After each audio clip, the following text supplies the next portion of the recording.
হে সূর্য ওঠো, হে ভোর অন্ধকারকে ভেঙে দাও, নতুন দিনের সূচনা করো এবং উচ্চস্বরে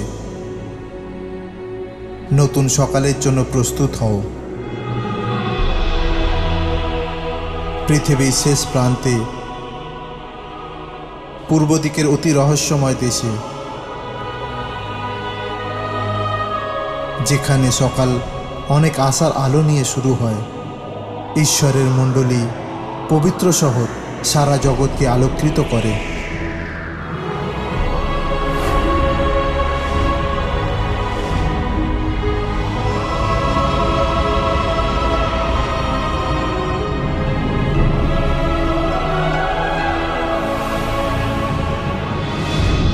ঈশ্বরের মণ্ডলীর প্রধান কার্যালয় কোরিয়ার বুদাংয়ের কেন্দ্রে অবস্থিত। এটা সেই আলোর মতো উচ্চে দাঁড়িয়ে আছে যা জগৎকে উজ্জ্বল করে। আজও ঈশ্বরের মণ্ডলীর হৃদয়ে সুসমাচারের স্পন্দন বিনা বিশ্রামে স্পন্দিত হচ্ছে।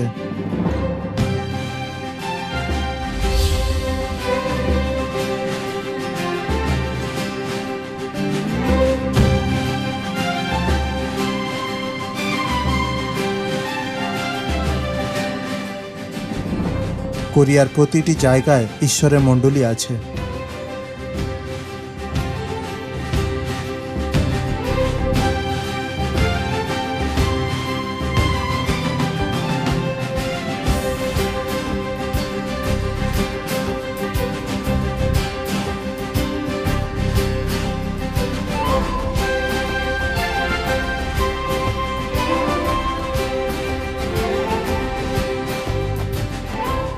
কোরিয়ায় 400-র বেশি চার্চ তাদের আকর্ষণীয় এবং ভালো চেহারার জন্য প্রশংসিত হচ্ছে।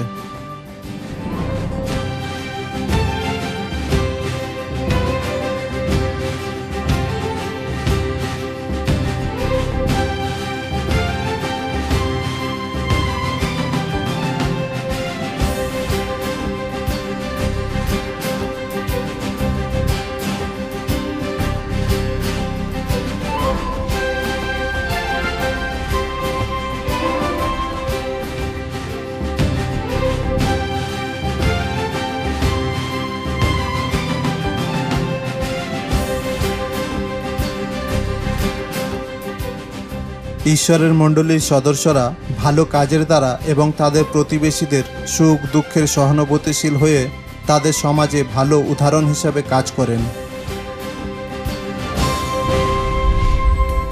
ঈশ্বরের মণ্ডলীর সঙ্গীত বিভাগ স্বর্গীয় এবং সুন্দর সুরের সাথে নতুন গীত তৈরি করে, যা একটি বিশ্বজননী ভাষা হিসেবে প্রতিধ্বনিত হয়, এবং মসীয় অর্কেস্ট্রার আন্তরিক এবং আবেগপূর্ণ পরিবেশনার দ্বারা এগুলি জগতের সাথে ভাগ করা হয়। নতুন গানের দ্বারা একতার হৃদয়স্পর্শী মুহূর্তগুলি ভিডিওতে বন্দী করা হয়েছে এবং সারা বিশ্বের প্রতিটি ঈশ্বরের মণ্ডলীর সাথে ভাগ করা হয়েছে। ঈশ্বরের মণ্ডলীর ভিডিও বিভাগ সরাসরি সম্প্রচার এবং চিত্রগ্রহণের সরঞ্জাম ব্যবহার করে একটা পদ্ধতি স্থাপন করেছে। তারা ভিডিও উৎপাদন প্রক্রিয়ার সমস্ত দিক পরিচালনা করে, যা তাদের স্বাধীনভাবে অনেক ধরনের ভিডিও তৈরি করতে দেয়। প্রকাশনা বিভাগ সারা জগতের ভাষায় সমস্ত প্রকাশনা অনুবাদ করে এবং প্রকাশ করে এবং পৃথিবীর প্রতিটি কোণায় এলোহিম ঈশ্বরের প্রেম ছড়িয়ে দেয়। বিদেশ থেকে আগত সদস্যদের জন্য ইউরোপীয় ধাঁচে থাকার জায়গাগুলি তৈরি করা হয়েছিল। তারা বিভিন্ন দেশ থেকে বাইবেল অধ্যয়ন করার জন্য কোরিয়াতে আসা বিদেশি সদস্যদের জন্য একজন মায়ের আরামদায়ক আলিঙ্গনের মতো থাকার জন্য প্রস্তুত করেন। ধর্মতাত্ত্বিক সেমিনারিতে যা পিতার মহিমাময় চিত্রকে মুহূর্ত করার জন্য নকশা করা হয়েছে, সেখানে সমস্ত পাদ্রী কর্মচারীর জন্য শিক্ষা দেওয়া হয়। ঈশ্বরের মণ্ডলীর পাদ্রী কর্মচারীরা ক্রমাগত তাদের কার্য প্রতিফলিত করেন এবং বর্তমান স্থিতির বাইরেও পরিশ্রমের সাথে বাইবেল অধ্যয়ন করেন। 4 বছর প্রশিক্ষণের পর তারা প্রতি বছর বিদেশে সুসমাচার প্রচার করতে যান। এটি একটি আন্তর্জাতিক সংস্থা যা নাগরিক কুশলীদের প্রশিক্ষণ দেয়। জিওনিশন প্রশিক্ষণ সংস্থা পিতার চমৎকার আত্মা দ্বারা অনুপ্রাণিত হয়ে সমস্ত হৃদয় দিয়ে সুসমাচার শিক্ষা গ্রহণ করে। দংবেক প্রশিক্ষণ সংস্থা প্রধান কার্যালয়ের কাছে অবস্থিত সুসমাচারের জন্য একটি নতুন কেন্দ্র পরিণত হয়েছে, যা বিদেশ থেকে আসা সদস্যদের এবং রাজধানী অঞ্চলের সদস্যদের প্রশিক্ষণের যত্ন নেয়। এলোহিম প্রশিক্ষণ প্রতিষ্ঠান ইয়ংদংয়ের সুন্দর ও পার্বত্য অঞ্চলে আছে এবং এটাকে একটা ঈগলের মতো মনে হচ্ছে, যা তার ডানা দিয়ে ডিম রক্ষা করছে।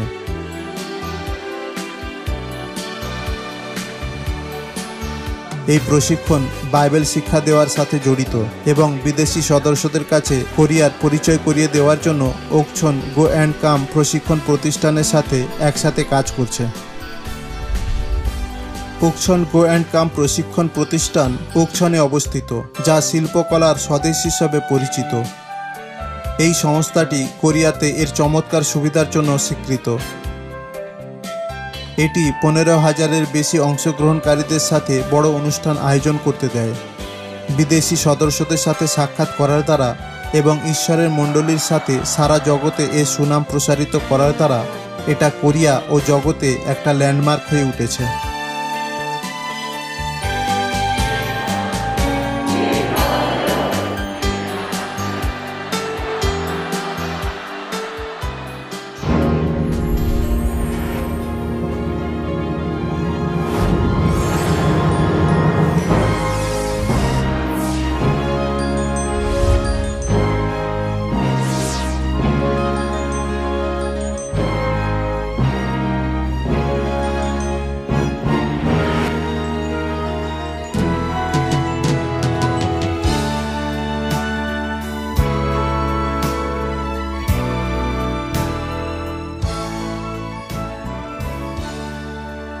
আমেরিকা সহ কিছু পশ্চিমী দেশগুলিতে খ্রিস্ট ধর্ম অবক্ষয়ের দিকে যাচ্ছে, কিন্তু ঈশ্বরের মণ্ডলী বৃদ্ধি পাচ্ছে, বিশেষত সেই ব্যক্তিদের আকৃষ্ট করে যারা বাইবেল অধ্যয়ন করতে আগ্রহী।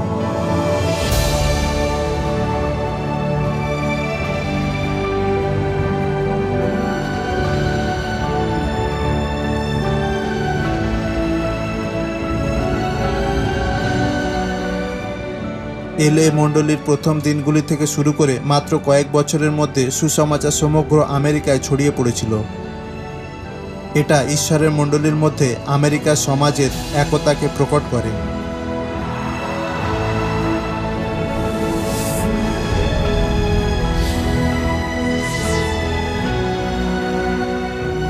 উত্তর আমেরিকা থেকে আসা সুসমাচারের মশাল দ্রুত দক্ষিণ আমেরিকায় ছড়িয়ে পড়েছিল।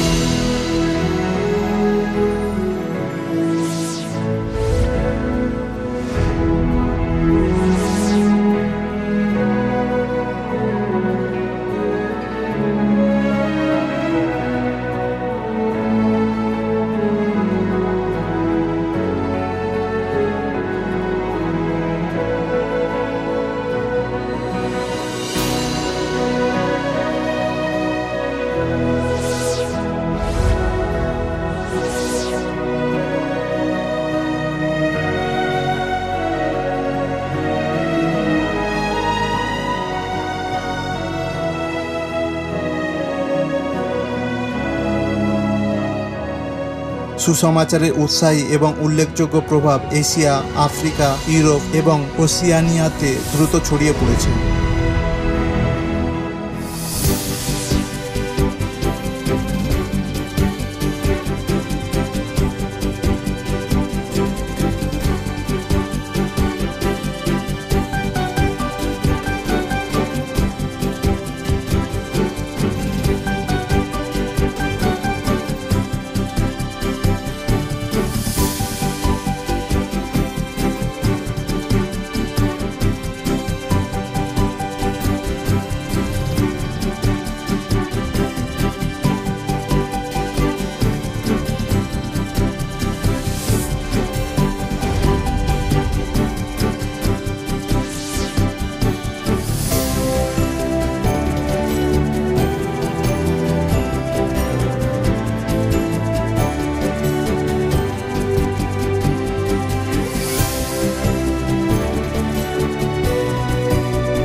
বিদেশি সদস্যরা উজ্জ্বলভাবে হেসে আনন্দের সাথে তাদের খুশি দেখাচ্ছেন, যা নতুন নিয়মের সত্যকে বোঝার দ্বারা আসে। তারা সেই পবিত্র ভূমিতে সাক্ষাৎ করতে, যেখানে আত্মিক মাতা আছেন, বাইবেল অধ্যয়ন করতে এবং নতুন নিয়মের সুসমাচার শেখার জন্য কোরিয়ায় উড়ে যান।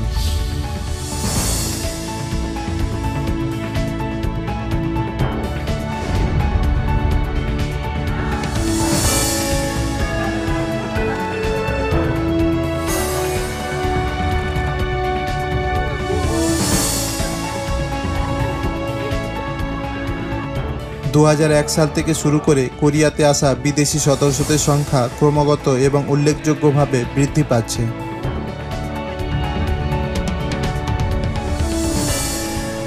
সমস্ত বিদেশি সদস্যরা বলছেন যে তাদের সবথেকে বড় ইচ্ছা হলো কোরিয়াতে যাওয়া।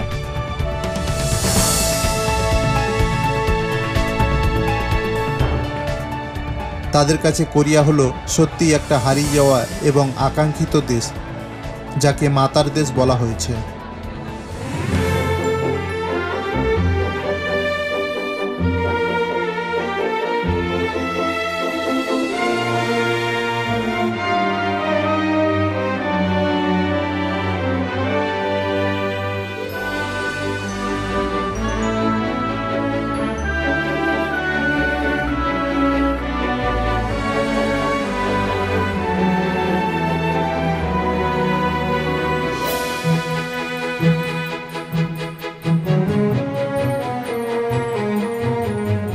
তারা মাতার দেশকে অনুভব করতে চায় এবং তাদের হৃদয় দিয়ে সত্য বুঝতে ও অনুসরণ করতে চায়।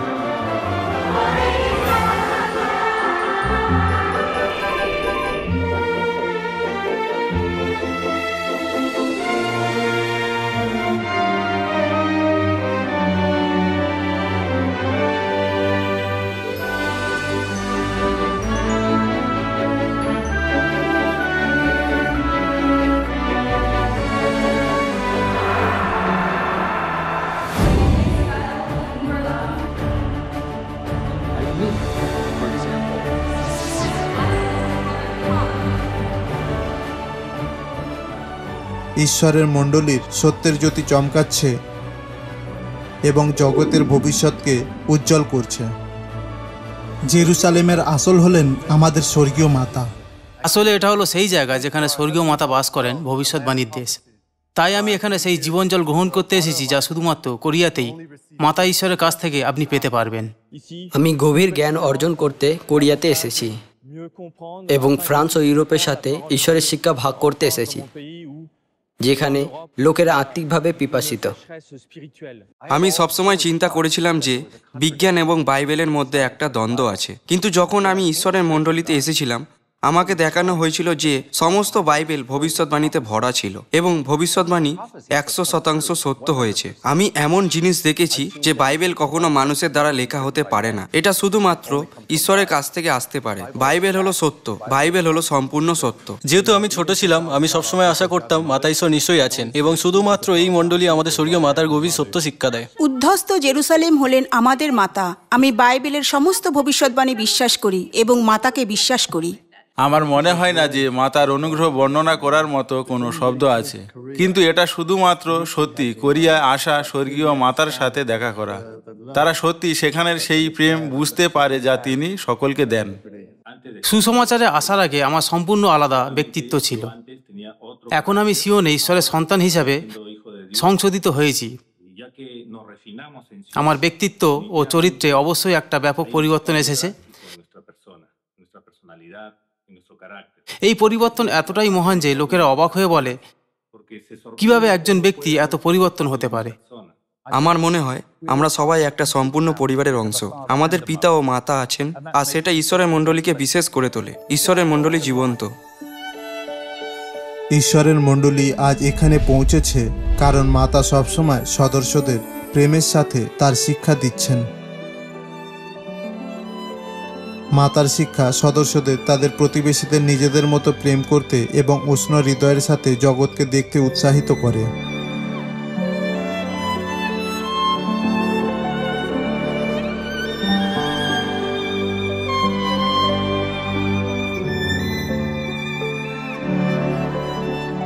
মাতার প্রেমের দ্বারা পরিচালিত হয়ে ঈশ্বরের মণ্ডলীর সদস্যরা বয়স্কদের সম্মান দেখায় এবং তাদের প্রতিবেশীদের প্রেম করে জগতে ইতিবাচক প্রভাবশালী হিসাবে ভূমিকা পালন করে।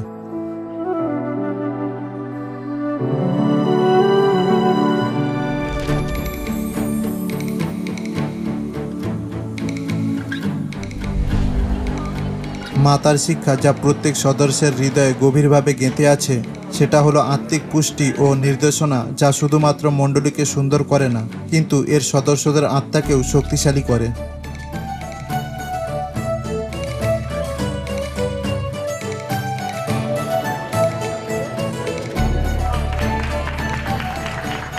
পেরুতে যেখানে অনেক স্বেচ্ছাসেবক দরকার, আপনারা আমাদের জন্য একটা মহান উদাহরণ স্থাপন করছেন।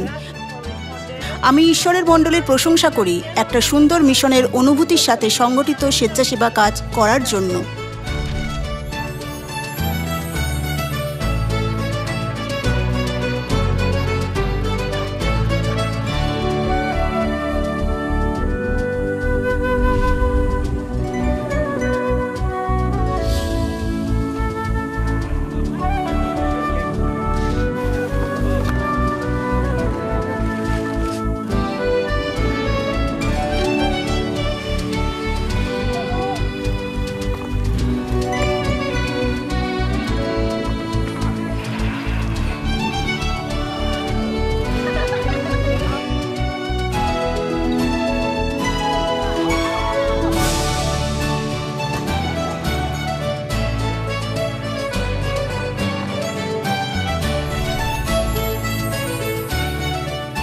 স্বর্গীয় মাতা, আপনি সারা জগতের অনেক লোকের জন্য একটি মহান অনুপ্রেরণা, কিন্তু সবথেকে বড় শক্তি, সবথেকে বড় উপহার যা আমরা দিতে পারি সেটা হলো একে অপরকে প্রেম করা, এবং এটি আমাদেরও দেওয়ার জন্য আপনি অনুপ্রাণিত করেছেন, যা একটি বড় উপহার, আর আপনাকে ধন্যবাদ। যদি জগতের সমস্ত যুবকেরা ঈশ্বরের মণ্ডলীর এই স্বেচ্ছাসেবকদের মতো হতো তাহলে আমাদের কোনো সমস্যা হতো না।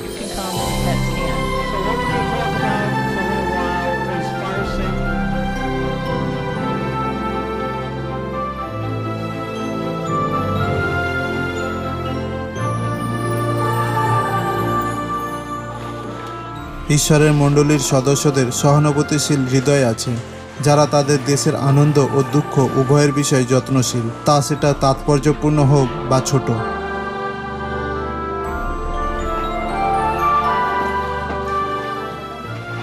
তাদের কাজ বিদেশি সদস্যদের উপরে ইতিবাচক প্রভাব ফেলেছে এবং জগৎকে অনুপ্রাণিত করেছে। আমি ঈশ্বরের মণ্ডলীর সমস্ত সদস্যদের উৎসাহ কাজের জন্য এবং বন্যার কারণে হওয়ার বিপত্তিকে পরিষ্কার করার জন্য আমাদের দেওয়া সাহায্যের জন্য খুবই কৃতজ্ঞ। আপনাদের মতো কারা এটা করে? আমি সত্যিই বলছি, এটা একটা চমৎকার জায়গা হবে, তাই নয় কি? ধন্যবাদ।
যেহেতু মাতা প্রতিটি স্বেচ্ছাসেবা কাজে উদ্যোগ নিয়ে সবসময় উদাহরণ স্থাপন করেন, তাই ঈশ্বরের মণ্ডলীর সদস্যরা শুধুমাত্র কথায় নয়, কিন্তু তাদের কাজের দ্বারা ঈশ্বরের প্রেম ছড়িয়ে দেওয়ার চেষ্টা করছেন।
ঈশ্বরের মণ্ডলী বাইবেলে পিতা ঈশ্বর ও মাতা ঈশ্বরকে বিশ্বাস করে এবং যীশু খ্রিস্টের দ্বারা স্থাপিত নতুন নিয়মের সত্য পালন করে। With a keen focus on harmony of people and nature. আমি আপনাদের বিশ্বব্যাপী নেটওয়ার্ক, আপনাদের উৎসাহ এবং এখনই পদক্ষেপ নেওয়ার জন্য আপনাদের মনোযোগ দেখে খুবই প্রভাবিত হয়েছি।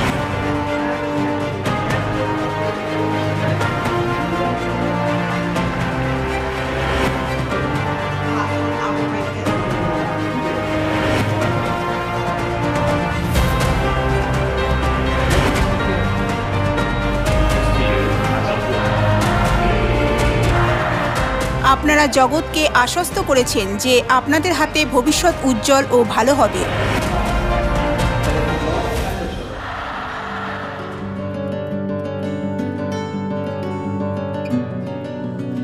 ঠিক যেমন কঠিন সময় নির্ভর করার জন্য একটা কাঁধ থাকা দরকার, তেমনি ঈশ্বরের মণ্ডলী দেগু পাতালের দুর্ঘটনাতে শোকাহত পরিবারগুলির পাশে থেকেছে।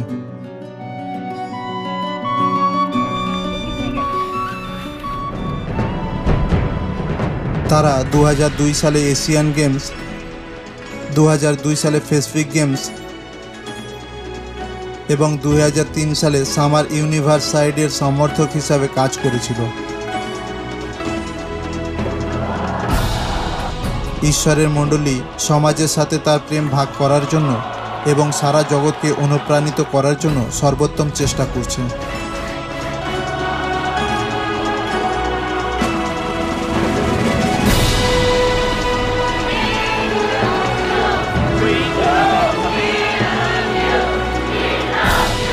ঈশ্বরের মণ্ডলী সমর্থকদের ভূমিকা ছিল অসাধারণ। তারা সংস্কৃতি পরিবর্তন করে খেলাধুলার জগতে একটা নতুন মঞ্চ তৈরি করেছে। সারা বিশ্ব দেগু সমর্থকদের উৎসাহিত করেছে। আপনাদের অনেক ধন্যবাদ। আপনাদের জন্য আমি গর্বিত। এটা ঠিক একটা অলিম্পিক গেমসের মতো ছিল। আমি কোরিয়া ছাড়া অন্য কোথাও এত উৎসাহ এবং দর্শকদের উত্তেজনা দেখি না।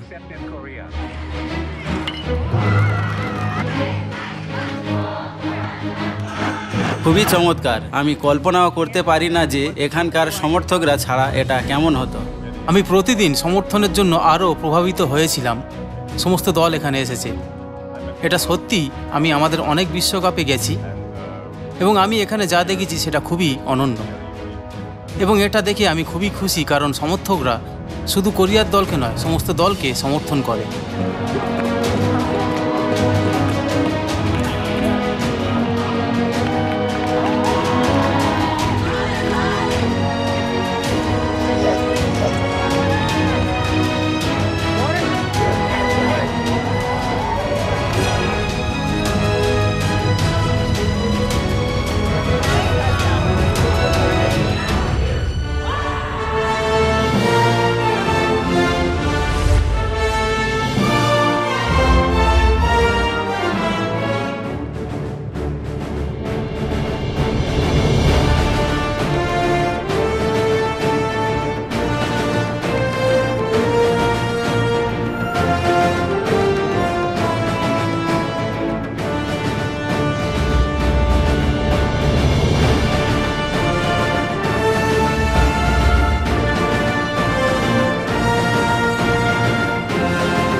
সমাজের প্রতি ঈশ্বরের মণ্ডলীর প্রতিজ্ঞাকে সরকার স্বীকৃতি দিয়েছে। 2015 সালে তারা রাষ্ট্রপতির দলগত প্রশংসাপত্র পেয়েছিলেন এবং 2003 সালে তারা রাষ্ট্রপতির প্রশংসাপত্র পেয়েছিলেন। 2004 সালে তারা অন্যান্য গুরুত্বপূর্ণ এবং ছোট পুরস্কারগুলির সাথে মেডেল অব মেরিট দ্বারা সম্মানিত হয়েছিল। এটা মাতার শিক্ষা পালন করার এবং সেগুলি অভ্যাস করার পরিণাম ছিল।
মাত্র 60 বছরের মধ্যে ঈশ্বরের মণ্ডলী এরকম উল্লেখযোগ্য বৃদ্ধি অর্জন করেছে। বাইবেলের ভবিষ্যবাণী অনুসারে ঈশ্বরের মণ্ডলী যা কোরিয়ার থেকে শুরু হয়েছিল, পৃথিবীর পূর্ব প্রান্তে 1948 সালে খ্রিস্ট আন সানহুংয়ের দ্বারা সুসমাচারের দরজা খুলেছিল।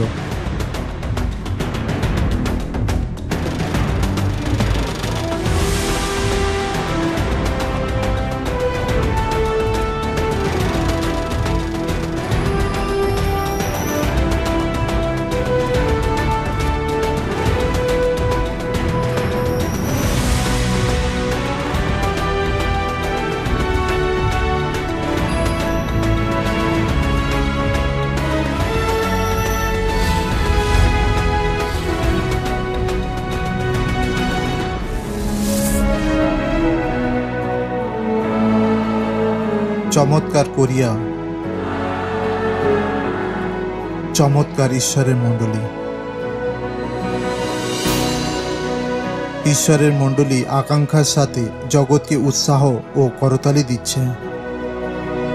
কোরিয়া সুসমাচারের নতুন জন্মস্থান এবং ঈশ্বরের মণ্ডলী সুসমাচারের নতুন পবিত্র ভূমি।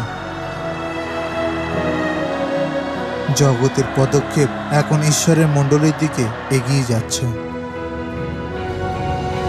হে সূর্য ওঠো, ও ভোর অন্ধকারকে ভেঙে দাও, নতুন দিনের সূচনা করো এবং উচ্চস্বরে নতুন সকালের জন্য প্রস্তুত হও।